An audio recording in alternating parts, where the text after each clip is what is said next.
Okay, so now that we've covered this, and people really don't understand the difference between how these things were spread out. Basically, there is one royal family that embodies Ra, Haru, the H is the fence, right? And that is Eri. That is not the Ghanaian Koromanti tribe. That is not the people from Benin, okay? The Bite of Biafra, okay, which includes some of the people from Benin and so on and so forth, from my understanding. You know, there's a bunch of people that are related to me, okay? But then there is the royal bloodline that has special emphasis on leadership, mind, body, and soul, which is the spiritual continuity, right? They conveyed the spirit to the rest of the tribe. This is the idea. And there came a time when the Igbos democratized the pharaoh's power, and they split according to their religious views. Some of them valued the Igbo kind of worldly respect that they had attained from Narmer sort of a kingdom, right? The Igbo Uku Empire. So they attained a certain worldly respect, and so some of them grouped more with the worldly guys. Some of them only valued the true spiritual continuity, and they grouped more with the Eri guys. Okay. So when you look at this thing, you're an idiot if you don't see it my way. The true spirit, the intangible spiritual heritage of African martial arts is in the heart of Africa, in Eri. It's even right there in the name, right? The Kwa people, Kwa backwards, Hawk, the H is the fence, remove it, Ak, right? So, you know, and of course you get Eri, okay? So moving on. Okay, I'll go ahead and read this again, and we'll get to what I really want to get to, is page 166 and 167. We'll wrap it up. No one can argue there was a selection of the fittest slaves, Pittisalis said. He has seen some of the historical records himself, interviewed experts on the island, and co-authored papers on the demographics of the Jamaican slave trade. The guys selling the slaves were their neighbors, he said. What happened was, I knew you were strong, and before you knew it, I had a hood over your head and sold you. So eventually the strongest and the fittest got on those ships. Yes, there was a degree of this. Do you think that they let their most respected warriors and royal family get taken away in Biafra? In other places, perhaps. There's some stories of royal families being taken as slaves. But in Biafra, no. The martial art elite in Biafra were not taken. Okay? Some of the greater warriors were taken. And the strongest and the fit, and of course that's recorded. It's recorded about how the people from Aries cult center fled successfully, and that included the special emphasis on the royal family. That's recorded. And the strongest and the fittest of those supposedly ended up in the northwest quadrant of the island as indomitable Maroons. And that's the area where the athletes are from in Jamaica, Pittisalis says.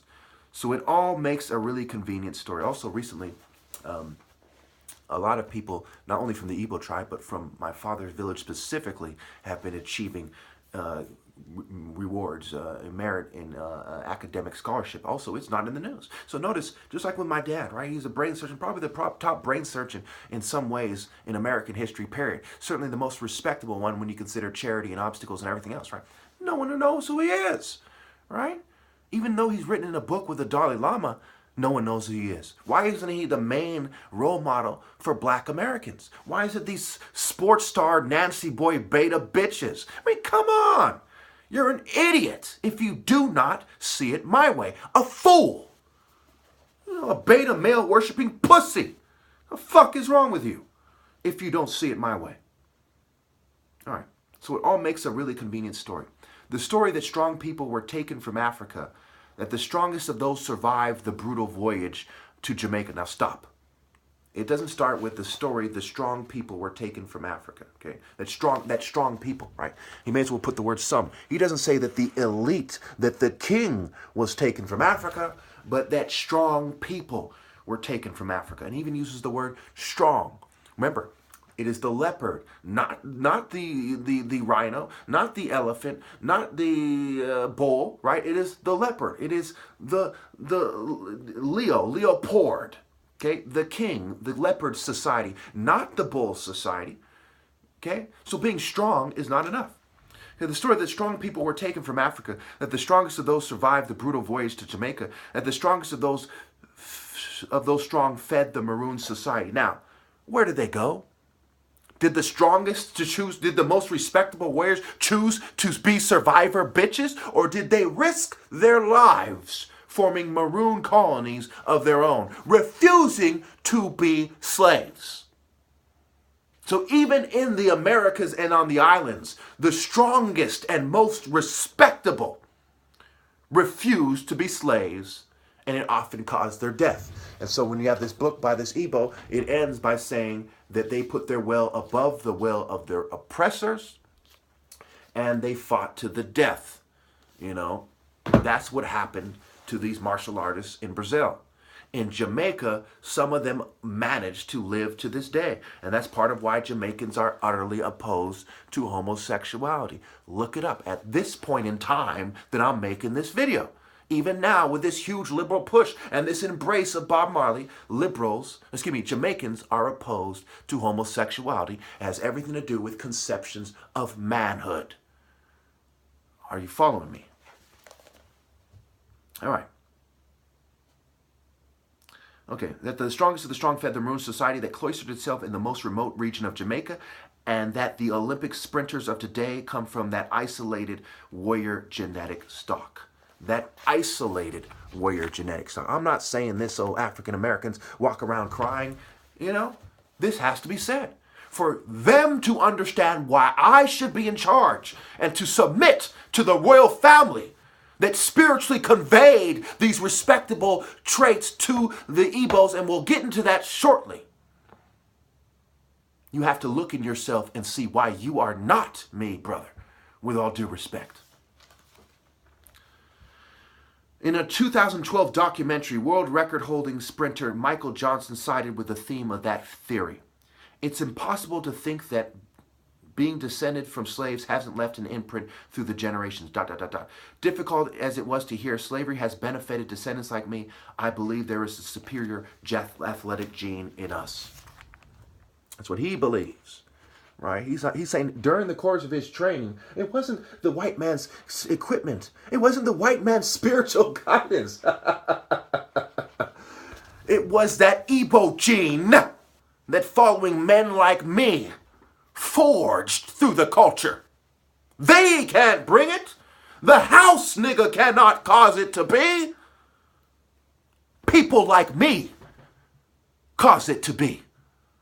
The black man's spiritual guidance. And this specific royal family martial art bloodline. Was it one of them that had the 4-year, $4,000 challenge, fumed and drugged? That went up to $100,000 at one point with all these martial arts schools aware. None of them standing with me. And why? The closest thing to a black person standing with me was a female with cerebral palsy. Disabled. That's where the heart of a lion lies in your community this day, today, black man. With a disabled female, with a developmental disorder, showing you all up. Your daughters are all gold-digging whores that did not stand with me? That's where you are, black men? At least don't be proud of it.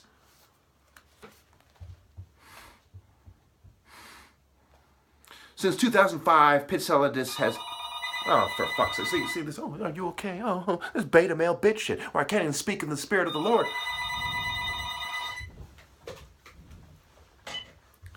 Hello? Yeah, I'm all right. I'll keep it down. All right. Anyway.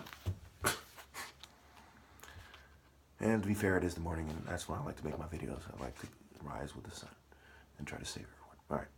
So, all insults aside, again, do you really think I'm saying this to break them out? You think I say it to the Indians and the Chinese and the Japanese? You think I don't care about these people? Are you fucking stupid? Nobody cares about people more than I do.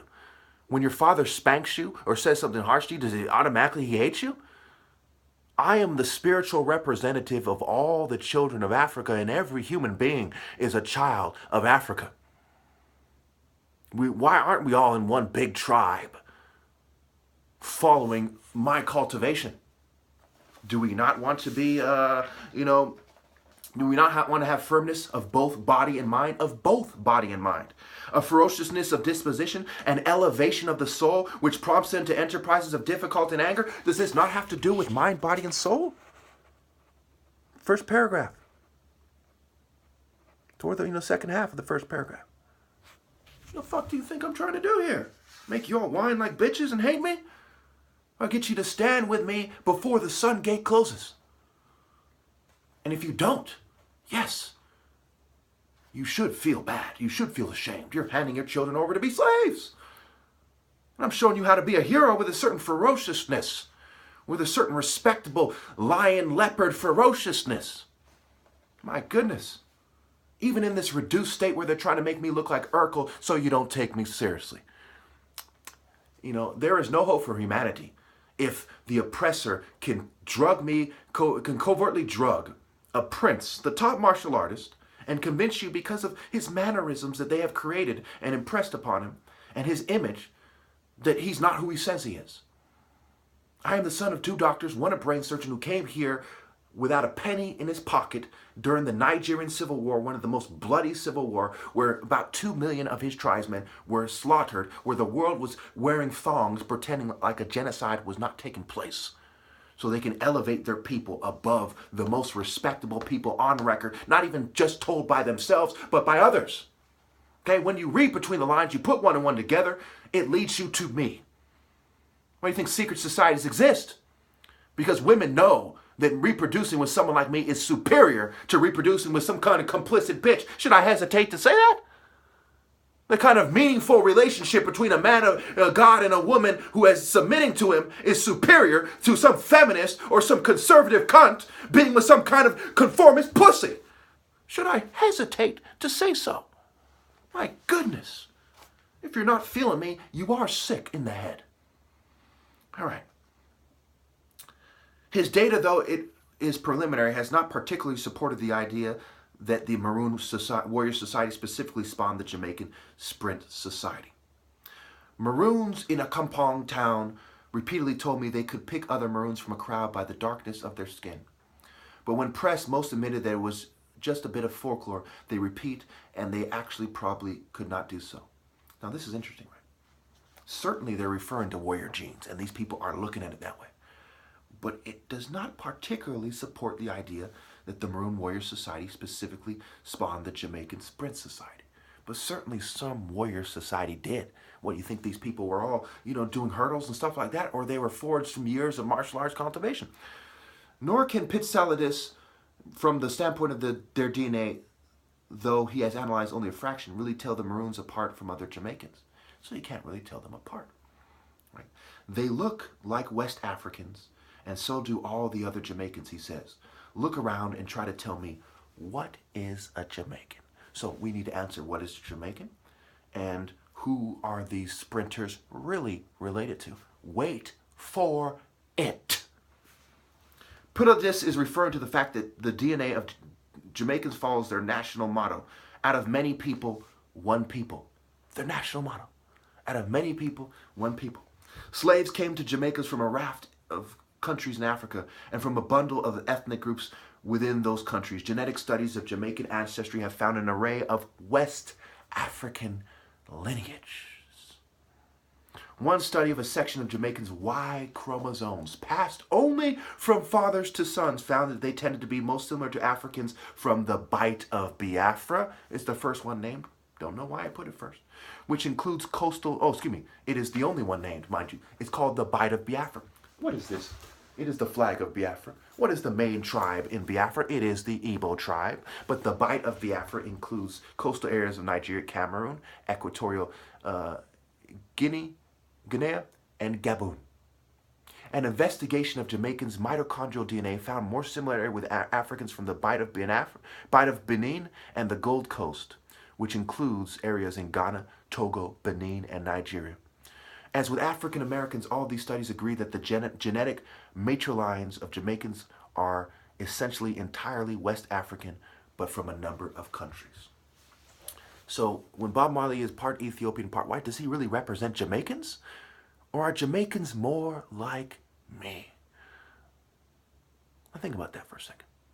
Why of all Jamaicans do we celebrate this kind of shorter, kind of light skin, kind of beta male-ish, right? He's a friendly singer. Why celebrate him and not somebody who's a pronounced martial art warrior? We'll continue that in part 3.